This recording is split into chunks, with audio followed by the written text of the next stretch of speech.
Welcome back on my YouTube channel hashtag study with Pandav. I hope कि आप लोग अच्छे होंगे। तो आज 9th क्लास का हिस्ट्री का फर्स्ट चैप्टर का पार्ट थर्ड, फ्रांस में राजतंत्र का उन्मूलन और गणतंत्र की स्थापना, इसको हम लोग अच्छे से समझेंगे। और बैक जो 2 चैप्टर थी उसको हमने समझ लिया था। एक था सेकेंड पार्ट क्रांति की शुरुआत और 18वीं सदी के उत्तरार्ध में फ्रांसीसी समाज, ये 2 मैंने पढ़ा दिया था। अगर आप नए हो हमारे चैनल पर, चैनल को सब्सक्राइब कर लें और बेल आइकन का बटन दबा दें ताकि आने वाली जो नोटिफिकेशन हो आपके मोबाइल पे सबसे पहले पहुंचे। और अगर आपने 2 एपिसोड बैक के नहीं देखे हैं तो आप जरूर उसको देख लें, फिर तीसरा एपिसोड देखें, क्योंकि ये हिस्ट्री है। ये chapter part by part link होता है। पहले कुछ घटना होती है, उसके बाद घटना होती है, फिर उसके बाद क्या घटना होती है, ऐसे लिंक होता है पार्ट बाय पार्ट। तो आप डायरेक्ट थर्ड वीडियो मत देखना हिस्ट्री का, ठीक है। फर्स्ट सेकेंड देखना, फिर थर्ड देखना, ठीक है। आगे आपकी मर्जी, लेकिन मैंने सही रास्ता बता दिया है कि आपको पार्ट बाय पार्ट सही से देखना है ताकि आप अच्छे से कहानी समझ सकोगे कि 1774 के बाद जब लुई 16 बैठे थे राजगद्दी पे, फिर 79 में क्या हुआ, 91 में क्या हुआ, फिर 92 में क्या हुआ। नहीं तो आप डायरेक्ट 92 तीसरा देखोगे तो एक ही बार डायरेक्ट नेशनल असेंबली जो संविधान बनाए थे उसके बाद जो हस्ताक्षर किया था उस पर आप पहुंच जाओगे। उससे पहले क्या घटना हुई, कैसे हुई, इसके बारे में आप नहीं समझ पाओगे तो कोई फायदा नहीं होने वाला है। तो आप पहले बैक वीडियो देख लेंगे, ठीक है, फिर चलेंगे अगले वीडियो पे। तो चलते हैं, आज स्टार्ट करते हैं। फ्रांस में राजतंत्र का उन्मूलन एवं गणतंत्र की स्थापना। आपको पता होगा कि जब नेशनल असेंबली जो है, थर्ड स्टेट के लोग मीटिंग हॉल से बाहर निकल गए थे और टेनिस का जो एक जगह था फील्ड, वहाँ पे बैठकर विरोध कर रहे थे, तो अंततः उन्होंने संविधान बना लिया था और शासक के जो राजकुश जो शासक के जो शासन शक्ति थी उसको कम कर दिया गया था। अंततः फ्रांस के जो राजा थे लुई 16, उन्होंने इस पे हस्ताक्षर किया था। तो यहाँ से हम लोग देखेंगे हस्ताक्षर करने के बाद क्या क्या घटनाएं हुई, क्या हस्ताक्षर करने के बाद राजा की शक्तियां नियंत्रण में रही, क्या राजा की जो राजगद्दी थी वो खत्म हुई, या सेम वही कंडीशन था कि जो संविधान बनने से पहले राजा करते थे। देखते हैं, स्टार्ट करते हैं इसमें क्या हुआ था। तो सबसे पहला लाइन है आपका लुई 16, आपको पता होगा नाम। लुई 16 जो थे नेशनल असेंबली को मान्यता दे दी है, यहाँ पे ही नहीं है। और ये भी माना था कि सत्ता पर जो है संविधान का अंकुश होगा, ये मैंने पिछले चैप्टर में बता दिया था, ठीक है। तो आगे चलते हैं नेक्स्ट। लेकिन वो जो है राजा, ये वो लिखा हुआ है, ठीक है, थोड़ा मार्कर की प्रॉब्लम से हो गया है। तो जो राजा थे उन्होंने, आप ये बताओ, आपके शासन के अंदर, आपके अंदर का अगर राजगद्दी होगा तो आप कभी चाहोगे नहीं कि हमारे हाथ से वो राजगद्दी छीने। लेकिन सर वो जो लुई 16 ने हस्ताक्षर कर दिया था, फिर भी वो अपने छुपा रुस्तम की तरह, आप बोल सकते हो कि छुपा रुस्तम की तरह वो किसी और राजा से कंसल्ट कर रहा था कि किस तरह हम फिर से राजगद्दी पे विराजमान हो, ठीक है। तो वो जो है पर्सा के राजा के साथ, जिसको इंग्लिश में पर्सिया बोलते हैं, उनके साथ क्या क्या षड्यंत्र रचना स्टार्ट कर दिया था। पर्सिया एंड ऑस्ट्रेलिया भी होगा, ठीक है, कि हम पुनः स्वतंत्र राजतंत्र पूर्णतः कैसे स्थापित करें पुनः, क्योंकि अब गणतंत्र हो गई थी, संविधान लागू हो गया था और शासक के जो शासन थे उसको लिमिट कर दिया गया था। जैसे हमारे इंडिया कार्यपालिका के कुछ अलग है, विधायिका के कुछ अलग कार्य हैं, न्यायपालिका के कुछ अलग कार्य हैं, मीडिया पर्सन के और कुछ अलग कार्य हैं। उसी तरह यहाँ भी शासक का जो है शक्ति नियंत्रण में ला दिया गया था कॉन्स्टिट्यूशन बनाकर नेशनल असेंबली द्वारा, ठीक है। लेकिन ये बगल से और राजा के साथ मिलकर क्या षड्यंत्र रच रहे थे कि हम पुनः किस तरह राजतंत्र स्थापित करें, ठीक है। अब देखो, अगर फ्रांस में ऐसा हुआ है तो फ्रांस के आसपास के जो भी स्टेट थे, जो भी राज था, वो भी करवा रहा था कि फ्रांस के लोग को देख करके हमारा जो है, हमारा भी बैंड ना बच जाए, ठीक है, कि हमारे जो भी प्रजा है वो भी हमारे प्रति आक्रमण ना कर दे, फिर से गणतंत्र ना बना दे, ठीक है। तो चलते हैं नेक्स्ट। आसपास के राजा को भी डर लगने लगा कि फ्रांस से जो प्रेरित होकर हमारे जो प्रजा है हमारे विरुद्ध आक्रमण ना कर दे, युद्ध ना कर दे। तो उनको बहुत ही ये डर लगने लगा था अंदर अंदर कि कहीं हमारे प्रति भी ऐसा ना हो। ठीक है, लेकिन अप्रैल 1792 में जब तक ये लुई 16 परसा ऑस्ट्रेलिया के राजा जो है प्लानिंग बना ही रहे थे, षड्यंत्र रच ही रहे थे, उससे पहले ही अप्रैल 1792 में नेशनल असेंबली ने परसा और ऑस्ट्रेलिया के विरुद्ध युद्ध को घोषणा कर दिया। रुक जाइए, अब देखो यहाँ पे आ गया ऑस्ट्रेलिया, और आपको पता होगा ऑस्ट्रेलिया के बारे में कि लुई 16 की यहाँ पे ससुराल है। आपको बताया गया था फर्स्ट एपिसोड में कि ऑस्ट्रेलिया की महारानी से शादी किया गया था लुई 16 का, यानी लुई 16 के ससुराल वालों के विरुद्ध भी मतलब इन्होंने नेशनल असेंबली में युद्ध करना स्टार्ट कर दिया था।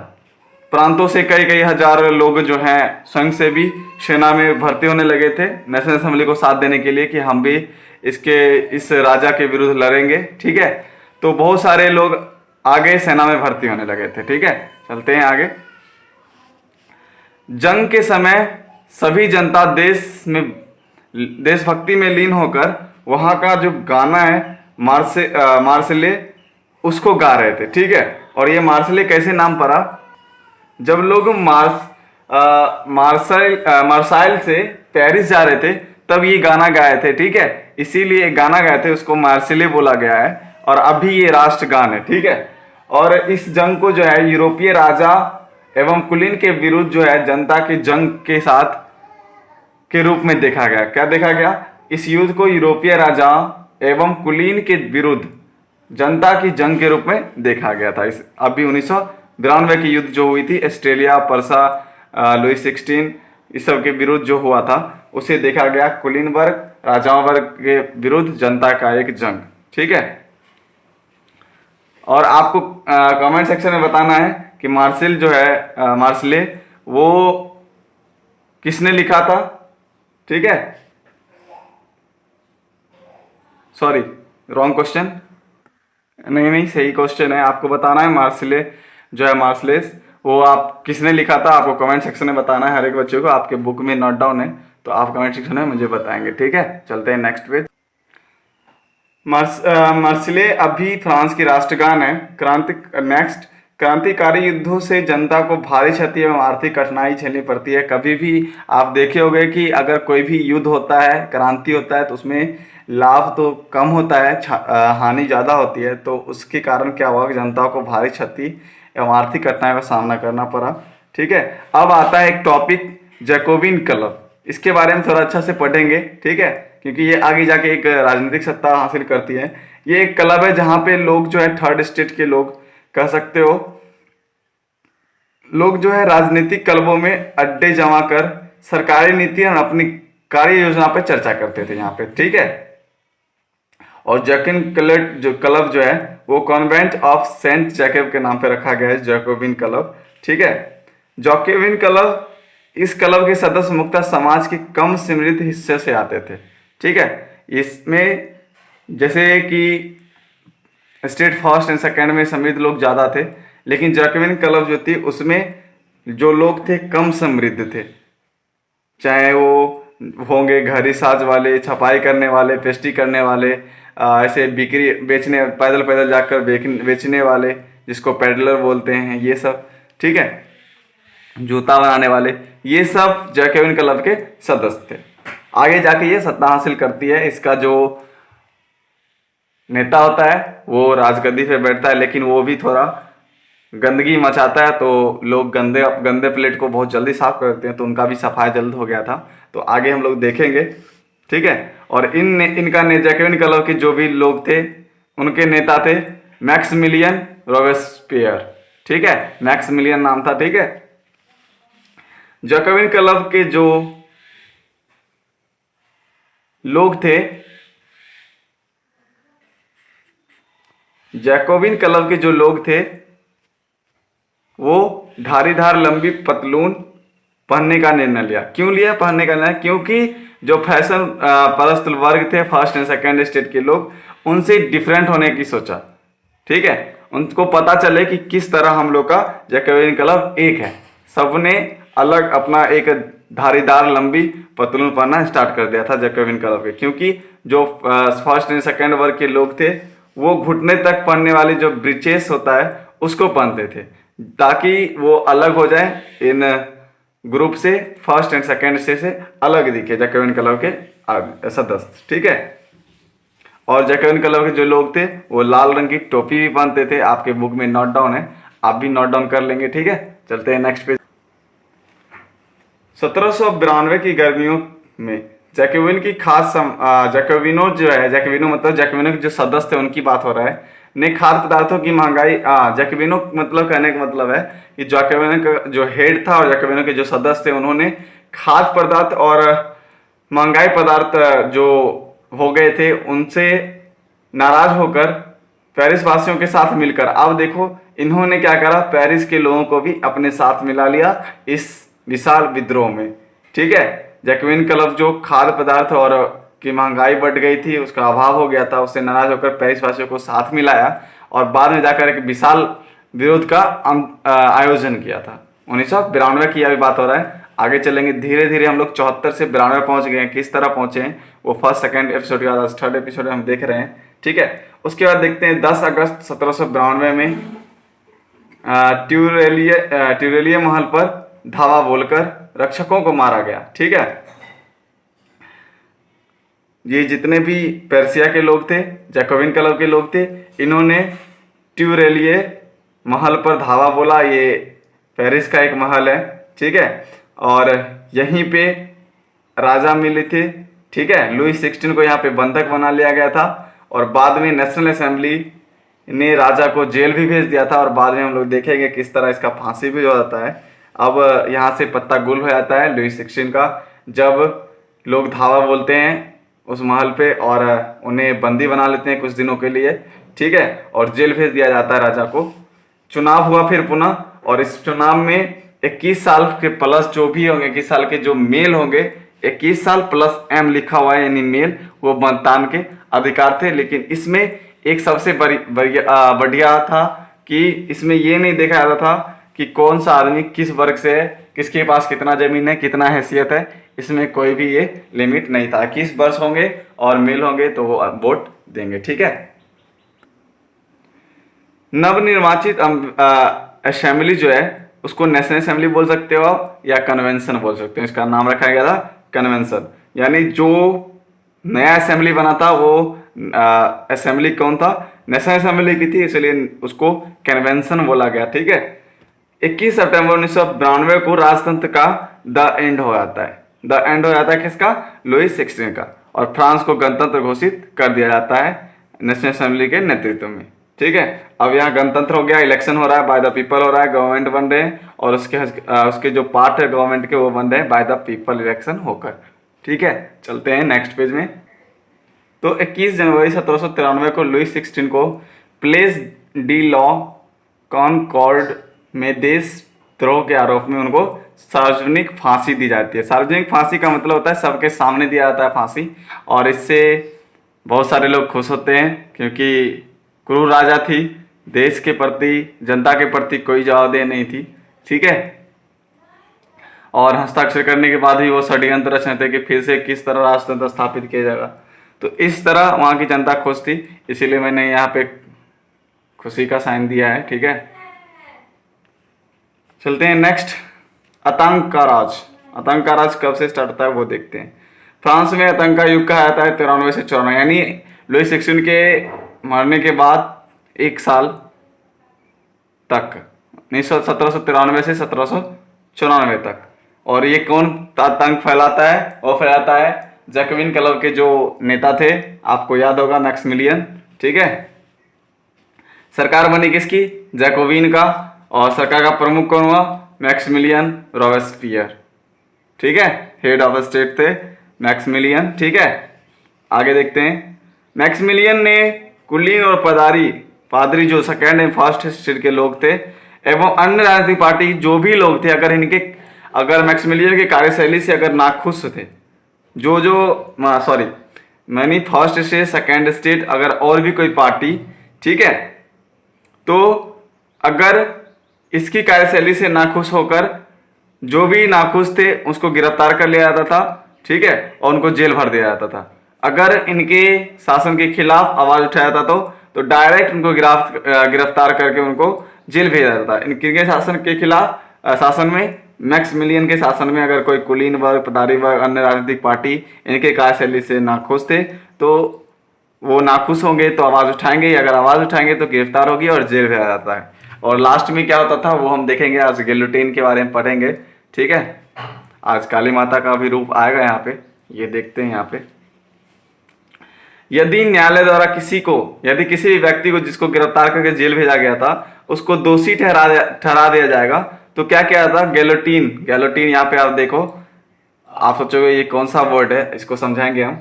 गैलोटीन पर चढ़ाकर जय कर दिया जाता था। जय करने वाला ये हंसी कर रखा हूं, ठीक है। यानी गैलोटीन पे चढ़ाकर जय कर दिया था, यानी उसकी खात्मा की जाती थी, उसकी जय हिंद वो कर दिया जाता था, ठीक है। तो क्या होता है गैलोटीन, वो समझेंगे हम। ये जय मत कर लिख देना, तो यहाँ पे मजाक किया हूं मैं, ठीक है। गैलोटीन पे चढ़ा दिया जाता था, ठीक है, यहां से लिख लेना। गैलोटीन क्या होता है, आपके घर के आसपास काली मंदिर होगी तो आप देखे होंगे कि इस तरह बनाया होता है, ऊपर से ब्लेड होता है, ठीक है, यानी वो मशीन था, ठीक है। इस तरह हॉल बनाया था कि लोग का जो गर्दन है इसमें चला आता है, ठीक है। 2 खंबे हैं, बीच में इस तरह का बना होता है, इसमें गर्दन रखते जाता था, ऊपर से ब्लेड मार दिया जाता था। वो मशीन था एक, ठीक है। गिलोटिन ये मशीन था। और अभी हमारे यहाँ क्या होता है, भगवान को जो चढ़ावा चढ़ता है, खस्सी बकरी जो भी चढ़ता है, इसमें रखकर उसको काट दिया जाता है। गर्दन जिस तरह आप देखते हो बलि दिया जाता है, उसी तरह सोचो कि ऐसे बलि दिया जाता था वहां पे। आपको ये बताना है कमेंट सेक्शन में आपके बुक में नोट डाउन है कि गैलोटीन मशीन का आविष्कार किसने किया था, ठीक है, किसने किया था, आपको कमेंट सेक्शन में बताना है गैलोटीन मशीन का आविष्कार किसने किया था। चलते हैं नेक्स्ट पेज में। मैक्सिमिलियन रॉबेस्पियर जो है, ठीक है, उनकी सरकार ने क्या करा कि मजदूरी और जो कीमत थे किसी भी सामान का, उसका अधिकतम सीमा तय कर दिया, यानी मैक्सिमम रिटेल प्राइस शुरू कर दिया था कि आपको इस सामान को इससे ज़्यादा रुपये में नहीं बेचना है, ठीक है, और मजदूरी किस काम का कितना देना है वो फिक्स कर दिया था, ठीक है। चलते हैं नेक्स्ट टॉपिक। गोश्त ये है आपको जो हम लोग क्या बोलते हैं, हाँ, मीट, ठीक है। मीट और पाव रोटी का जो प्राइस है उसको फिक्स कर दिया गया था। सॉरी, प्राइस नहीं फिक्स किया गया था, ये फिक्स किया गया था कि एक आदमी एक से ज्यादा पाव रोटी या गोश्त नहीं लेंगे, ठीक है, एक दिन में। इन्होंने बहुत सारे काम किए, देखिए आप, मजदूरी तय कर दिया और कोई भी संविधान का सामान का जो है कीमतों को अधिकतम सीमा क्या होगी वो तय कर दिया। गोश्त और पाव रोटी फिक्स कर दिया कि एक से ज़्यादा आप लोग नहीं खरीद पाओगे, ठीक है, एक दिन में एक आदमी एक ही खरीद सकता है। और किसान को बताया कि किसान को क्या करना पड़ता था कि जो भी उनके अनाज थे उसको शहर में जाकर सरकार द्वारा जो तय की गई थी कीमत उन पे बेचना पड़ता था, या वो कीमत की रेट अच्छा अचीव कर सकता था वो अनाज, लेकिन उनको उसी में बेचना पड़ रहा है जो सरकार तय करती थी। इन सभी से थर्ड स्टेट के लोगों को भी प्रॉब्लम हो रहा था। अगर मान लो थर्ड स्टेट के लोगों को भूख लगी हुई है, 2 पाव रोटी खरीदने के लिए चाहिए, लेकिन उन्हें एक ही मिल रहा है, तो इनसे नाराज होंगे ही, ठीक है। मजदूरी लिमिट कर दिया गया, अब उतना मजदूरी में किसी का घर नहीं चल रहा है तो फिर उससे भी नाराज होंगे, तो इनका भी खात्मा हो जाती है, यानी गंदी प्लेट की जो है सफाया बहुत जल्द कर दिया जाता है। वो देखते हैं आगे। महंगे सफेद आटे का जो इस्तेमाल है उस पर रोक लगा दिया गया था। अब बताओ कि जो महंगे सफेद आटे हैं उस पर रोक लगा दिया, अगर जो लोग खाते हैं तो उनको तो प्रॉब्लम होगा, जिनको सबसे अच्छा पसंद होगा ये आटा, सफेद आटा, उन पे जो रोक लग गया तो उनको तो प्रॉब्लम होगी, तो इनका भी बैंड बजना स्टार्ट होता है, इन राजाओं का भी बैंड बजना स्टार्ट हो जाता है, ठीक है, जिनका शासन होता है किसका, मैक्सिमिलियन रॉबेस्पियर का, ठीक है। देखो ये इन्होंने क्या क्या कदम उठाए, आगे भी देखेंगे 1-2 पॉइंट। सभी नागरिकों के लिए समानता रोटी आई। अब देखो ये खाने से समानता ला रहा है, समानता रोटी, ठीक है। ये जो है साबुत गेहूं का पिसा हुआ रोटी सब लोग का खाना अनिवार्य कर दिया था, कोई दूसरे आटा का नहीं खाएगा, ठीक है। साबुत आटा साबुत गेहूं का जो आटा होता है उसका रोटी खाएगा, ठीक है। तो ये अनिवार्य कर दिया था। फ्रांसीसी पुरुष और महिला को पहले सर और मैडम कहा जाता था, उसके जगह अब नागरिक संबोधित किया जाता है। नागरिक नागरिकी जो भी संबोधित किया जाता, अब सर और मैडम नहीं बोला जाता है। इन्होंने ये सब आप देख सकते हो क्या क्या इन्होंने लागू कर दिया था। चर्च को भी बंद कर दिया था और चर्च के जो भवन थे उसको बैरक और दफ्तर बना दिया, ठीक है। इसकी नीति इतने सख्त थे कि अब उसके जो समर्थक थे, ठीक है, उससे नाराज हो गए, ठीक है, उससे निराश हो गए और अंततः जुलाई 1954 में रॉबेस्पियर को न्यायालय ने दोषी ठहराया और इन्हें भी गिलोटीन पे चढ़ा दिया गया। जिन्होंने गिलोटीन की प्रथा स्टार्ट करी थी, गिलोटीन के आविष्कार किसी और ने की थी, लेकिन इनके शासनकाल में गिलोटीन पे दोषी को चढ़ाया जाता था गिलोटीन पे। अब 1994 में इनको भी, मैक्सिमिलियन रॉबेस्पियर को भी न्यायालय ने दोषी ठहराया और इन्हें गिलोटीन पे चढ़ा दिया गया, ठीक है। चलते हैं नेक्स्ट पे। डायरेक्टरी शासित फ्रांस, जैकोबिन सरकार का पतन हुआ, ठीक है, क्योंकि उसके जो नेता थे मैक्सिमिलियन रॉबेस्पियर, उसको गिलोटिन पे चढ़ा दिया गया था दोषी ठहराने के बाद। न्यायालय ने उसे दोषी ठहराया था जुलाई 1994 में, ठीक है। और उनके पतन होने के बाद अब मध्य वर्ग के लोग भी सत्ता में आ गए थे। अब उनका जो है राजवंश स्टार्ट हो गया था। वो सत्ता हासिल करने के लिए अपनी ताकतें का इस्तेमाल करना शुरू कर दिए थे जो मध्य वर्ग के लोग थे। नए संविधान बना, ठीक है, जैकोबिन क्लब खत्म हुई। अब देखो फिर से एक संविधान बना, उसमें प्रावधान दिया गया कि संपत्तिहीन लोग मतदान नहीं करेंगे। पहले हम देखे थे इसके शासनकाल में 21 वर्ष हो गया होगा, मेल होगा तो हर एक कोई भी कर सकता था। लेकिन अब जैकोबिन सरकार खत्म हुई, नई संविधान बनी, तो इसमें संपत्तिहीन जो लोग थे, ठीक है, उनको मतदान देने का अधिकार नहीं था। नए संविधान के अनुसार 2 चुनी गई विधान परिषद का प्रावधान दिया गया था।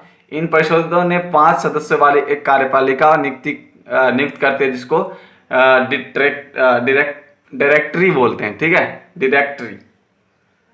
और डायरेक्टरों का झगड़ा जो है बार जो है इनका विधान परिषद से होते रहता था, जिनके कारण इनको बाद में परिषद ने इन्हें बर्खास्त कर दिया था, ठीक है। और डायरेक्टरी की राजनीतिक अस्थिरता के कारण फिर से सैनिक तानाशाही स्टार्ट होता है।